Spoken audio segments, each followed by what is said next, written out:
Hello!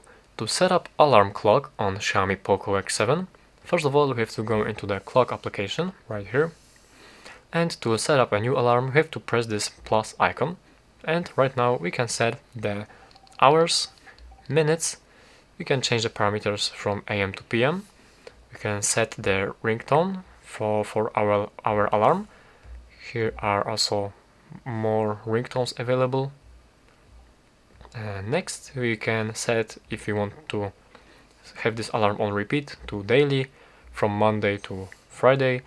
We can set our custom repeat and we can just set it once.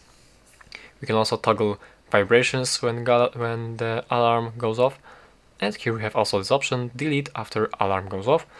And basically if you want to set up just a reminder yourself and then you don't want this alarm in the menu right here, you can enable this option, and as it goes off then the alarm deletes.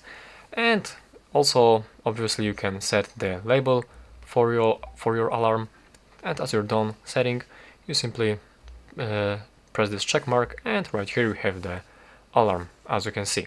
So that's it. Thank you for watching.